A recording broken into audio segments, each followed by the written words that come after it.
Un bonsoir, comme Léon a dit, mon nom c'est Denis Leblanc.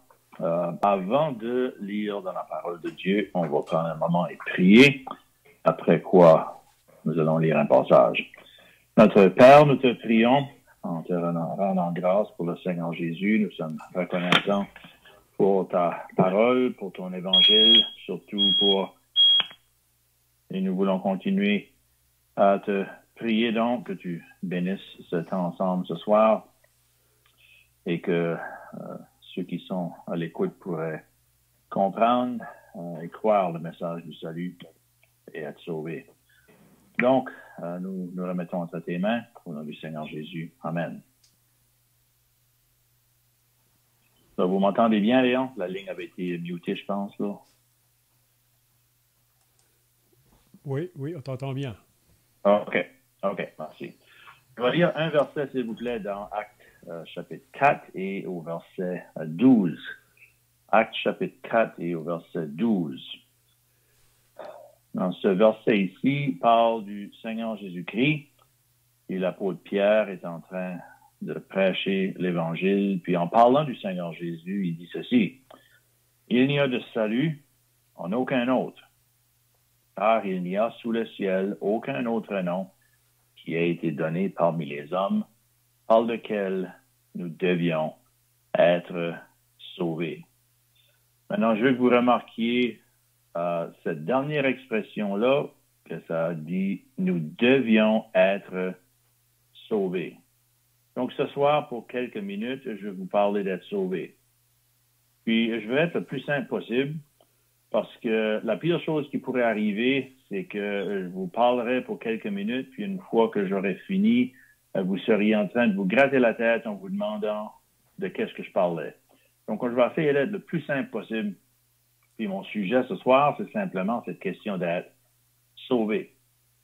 Il y a 4 choses à propos d'être sauvé que je vais considérer avec vous brièvement. Premièrement, ça veut dire quoi être sauvé?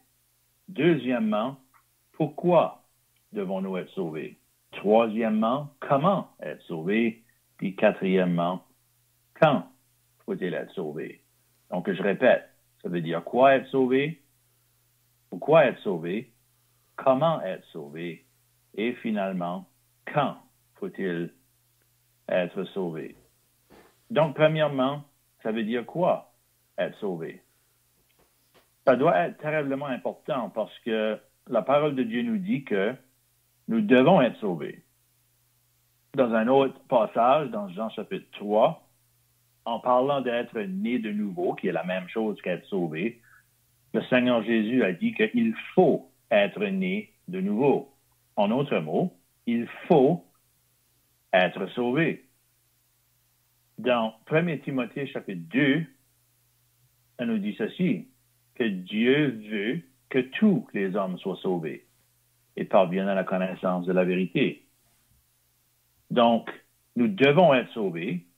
Il faut être sauvés.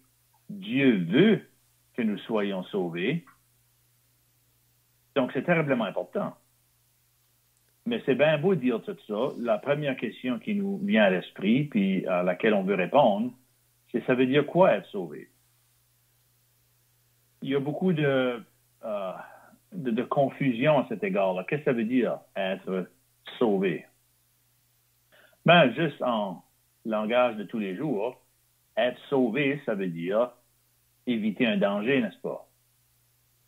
Si une personne est en danger de se noyer, puis que quelqu'un vient puis le secourt, il a été sauvé de la noyade. En d'autres mots, il a échappé au danger de la noyade. Si une personne est dans une maison qui est en train de brûler, et quelqu'un vient, saisit cette personne, puis la délivre, la sort de la maison, la personne a été sauvée du feu.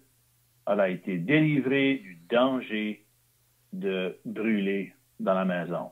Donc, c'est pas dur à comprendre. Être sauvé, ça veut dire être délivré d'un danger. Mais lorsque la Bible nous parle d'être sauvé et du besoin d'être sauvé, la nécessité d'être sauvé, que Dieu veut que nous soyons sauvés et qu'il faut qu'on soit sauvé, qu'est-ce que ça veut dire? Ça veut dire d'être sauvé d'un danger. Mais quel danger? La Bible nous parle du plus grand danger qui existe, le plus grand danger qui menace chaque personne qui n'est pas sauvée. Puis ce danger-là, c'est de perdre notre âme éternellement. La Bible nous dit que nous devons tous certainement mourir dans 2 Samuel chapitre 14. Dans Ecclésiaste chapitre 3, la Bible nous dit qu'il y a un temps pour naître, puis il y a un temps pour mourir. Dans Hébreux chapitre 9, la Bible nous dit qu'après la mort vient le jugement. Puis la Bible nous dit qu'il y a seulement 2 manières de mourir. C'est soit qu'on meurt dans nos péchés ou qu'on meurt dans le Seigneur. Donc, si on meurt sans être sauvé, la Bible nous dit que c'est impossible pour nous d'aller au ciel. Puis puisque c'est impossible pour nous d'aller au ciel sans être sauvés, la Bible nous parle seulement d'un autre endroit qui existe après la mort. Puis ce n'est pas le purgatoire, ce n'est pas un endroit temporaire, ce n'est pas une place où on va être pour un peu de temps avant d'aller au ciel. La Bible dit qu'il y a une place qui s'appelle le ciel, la demeure de Dieu, une autre place qui s'appelle l'enfer ou l'étang de feu, éternellement. Le Seigneur Jésus lui-même a parlé de personnes qui vont être jetées dans l'étang de feu et qui vont être envoyées dans le feu éternel. Ce n'est pas moi qui dis ça. Le Seigneur Jésus a dit ça. Donc, si vous ne croyez pas que l'enfer existe, ben, vous avez affaire avec le Seigneur Jésus parce que lui a dit que l'enfer existe. Donc, être sauvé, ça veut dire échapper au jugement de Dieu après la mort.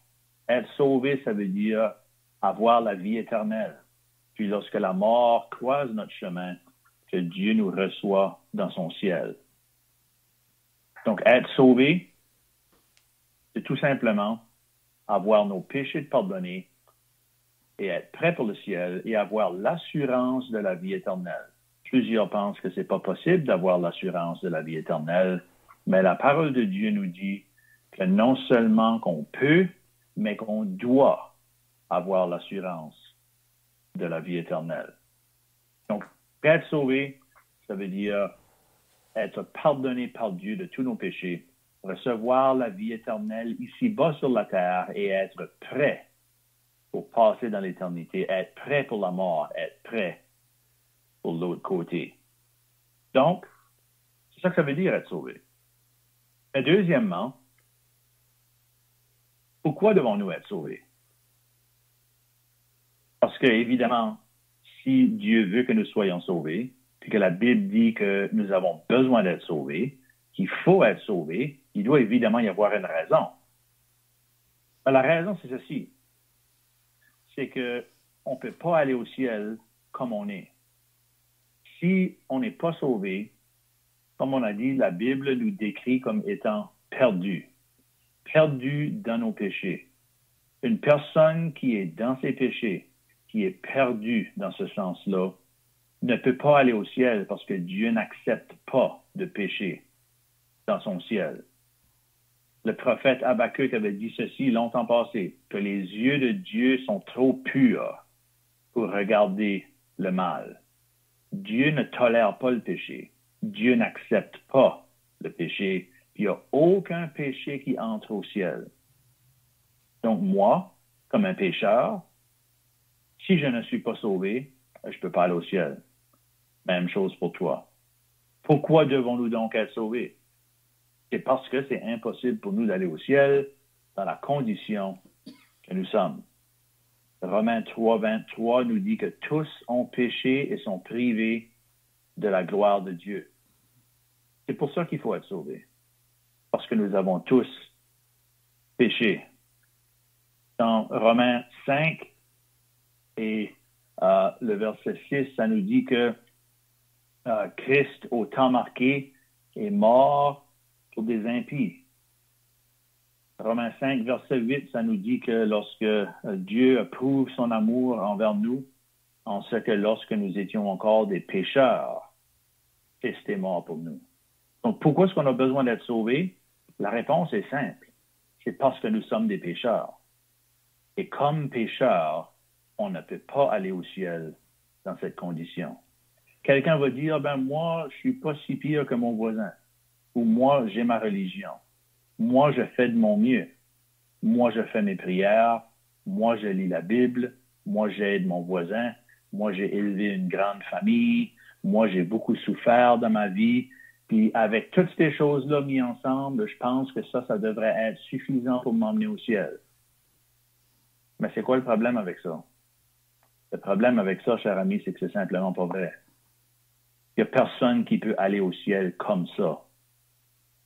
Parce que la Bible nous dit qu'il n'y a rien de ces choses-là qui peut enlever nos péchés. Et nos péchés sont le problème. C'est nos péchés qui nous empêchent d'entrer au ciel. Donc, puisque toutes ces choses-là que nous pourrions faire par nos propres efforts, ça n'enlève pas nos péchés, c'est pour ça que nous avons besoin d'être sauvés. Puis on ne peut pas se sauver soi-même. Il y a une fausse conception qui existe, puis c'est tellement commun où les gens pensent, faut que tu te sauves toi-même. Imaginez, on a parlé de quelqu'un qui se noie tantôt. Imaginez que vous êtes en train de vous noyer. Puis vous avez déjà plongé 2 fois, puis ils disent que une fois que tu plonges la 3e fois, t'es fini, puis t'es rendu à ta 3e fois, puis que tu vois quelqu'un sur le bord de la côte, puis tu cries au secours, puis l'autre personne te répond, « Ah, t'as juste à te sauver toi-même. Fais un effort, essaye, espère, sois sincère, puis sauve-toi toi-même. » Mais si c'était possible pour toi de te sauver toi-même, tu n'aurais pas besoin d'être sauvé. Donc, le fait que la Bible nous dit qu'on a besoin d'être sauvé, ça prouve, droit à la surface, qu'on ne peut pas se sauver soi-même. Donc, pourquoi devons-nous être sauvés? C'est parce qu'on est des pécheurs, puis il n'y a rien que nous pouvons faire par nous-mêmes pour changer cela. Donc, on a besoin d'être sauvés. Troisièmement, comment être sauvés? Comment pouvons-nous être sauvés? Comme on vient de dire, être sauvé, ça sous-entend que c'est quelque chose qui vient de l'extérieur. C'est pas quelque chose que moi je peux faire moi-même. Donc, il faut qu'il y ait quelqu'un qui vienne de l'extérieur et qui me sauve. C'est ça que ça veut dire, être sauvé. Donc, comment pouvons-nous être sauvés de nos péchés? Dans Matthieu chapitre 1, au début du Nouveau Testament, il y a un ange qui apparaît à Joseph. Joseph, le fiancé de Marie. Puis, il lui annonce que Marie allait devenir enceinte et elle allait donner naissance à un fils. Mais ce fils-là, c'était pas n'importe qui. Ce bébé-là qui allait naître, c'était pas n'importe qui. L'ange lui a dit, il lui donnera le nom de Jésus. C'est lui qui sauvera son peuple de ses péchés. C'est lui, le sauveur. Donc, comment être sauvé? Pour être sauvé, ça prend un sauveur. Pour que toi, tu puisses être sauvé, ça te prend un sauveur. Il n'y a personne d'autre qui peut faire ça autre que le sauveur. Donc, il te faut un sauveur pour être sauvé. Dans Luc chapitre 19 et le verset 10, on lit ceci. Le Seigneur Jésus a dit, le Fils de l'homme, ça c'est un de ses titres à lui, le Fils de l'homme est venu chercher et sauver ce qui était perdu. Donc, le Seigneur Jésus est venu chercher et sauver ce qui était perdu. On peut seulement être sauvé par le Sauveur, le Seigneur Jésus-Christ. Mais lorsque il dit qu'il est venu chercher et sauver ce qui était perdu, qu'est-ce que ça veut dire, ça? Comment est-ce qu'il a fait ça? Qu'est-ce qui est arrivé? Dans 1 Corinthiens chapitre 15 et le verset 3, ça nous dit ceci. Christ est mort pour nos péchés. Christ est mort pour nos péchés. Donc, comment est-ce que le Seigneur Jésus peut sauver une personne? Comment est-ce que le Seigneur Jésus peut prendre et pardonner les péchés d'une personne et devenir son sauveur? Comment est-ce que ça marche, ça? Que le Seigneur sauve une personne, pardonne ses péchés, lui donne la vie éternelle et lui garantit le ciel pour l'éternité. Comment est-ce que cela, ça peut se faire? La Bible nous dit ce ce que le Seigneur Jésus a fait afin que cela soit possible, c'est que le Seigneur Jésus-Christ est mort pour nos péchés. La Bible commence avec un homme et une femme qui commettent un péché contre Dieu. Ils n'ont pas tué personne. Ils étaient les deux seules personnes sur la terre. Il n'y avait personne à tuer. Adam et Ève ont péché contre Dieu par une simple désobéissance. Et à cause de ce péché unique-là, ce seul péché-là qu'ils ont commis, il a dû avoir une victime innocente qui a été sacrifiée afin de porter la peine du péché que Adam et Ève avaient commis. Donc, ça a été le premier sacrifice. Il y a du sang qui a coulé afin que le péché d'Adam et Ève puisse être couvert et pardonné. C'est comme ça que la Bible commence. Cette question ici d'être sauvé, là, ça commence droit au début de la Bible, ça parcourt la Bible en entier jusqu'à la dernière page. La question d'être sauvé. Puis le Seigneur Jésus, afin de devenir celui qui pouvait sauver un pécheur comme moi de ses péchés, le Seigneur Jésus-Christ, lui est devenu le sacrifice. Lui est devenu la victime innocente. C'est moi qui avais fait tous les péchés, mais c'est lui qui a été puni pour tous mes péchés. C'est moi qui avais offensé Dieu, mais c'est lui qui a été jugé à ma place. Lorsque le Seigneur Jésus est mort sur la croix, il n'a pas été vaincu par les Romains. Il n'a pas été réduit à rien par la nation juive. Il n'était pas sans défense, il n'était pas faible, il n'était pas là sans pouvoir se sauver lui-même. Lorsque le Seigneur Jésus est mort sur la croix, il s'est donné lui-même. Non, il n'a pas été vaincu, mais lui-même a vaincu. Lui est devenu le sacrifice par lequel mes péchés pouvaient être pardonnés puis effacés. Donc, comment pouvons-nous être sauvés? On est sauvés en mettant notre confiance, en croyant au Seigneur Jésus-Christ comme notre sauveur personnel. Tous ceux qui pensent se rendre au ciel par un autre moyen que le Sauveur, le Seigneur Jésus-Christ, ne s'y rendront jamais au ciel. C'est impossible de se rendre au ciel sans passer par le Seigneur Jésus-Christ, sans avoir le Seigneur Jésus-Christ comme notre Sauveur. C'est impossible d'être sauvé sans mettre notre confiance en lui et en lui seul. Mettez pas votre confiance en vous-même. Ça ne vous amènera jamais au ciel. Mettez pas de confiance dans vos bonnes œuvres pour effacer vos péchés. Vos bonnes œuvres ne peuvent pas effacer un seul de vos péchés. Ne vous fiez pas sur rien d'autre que Jésus-Christ et Jésus-Christ crucifié. Ça, c'est comment être sauvé. On a parlé de ça veut dire quoi être sauvé. Pourquoi être sauvé? Et comment être sauvé? Donc, la question qui nous reste, c'est quand les personnes pensent, ben moi, je suis pas pressé avec ça, je vais attendre à plus tard. Si toi, tu penses comme ça ce soir, qu'il n'y a pas de presse, et que tu vas attendre à plus tard, peut-être tu vas attendre quand tu seras plus vieux, tu vas attendre après que tu auras accompli certaines choses de ta vie que tu veux faire. Il y a d'autres choses qui sont plus importantes peut-être pour toi que être sauvé. Mais qu'est-ce qui arrive ce soir si tu te couches de ton lit, tu fermes les yeux, puis dans la nuit, tu passes dans l'éternité? Que demain matin, toutes les autres vont se réveiller sans toi.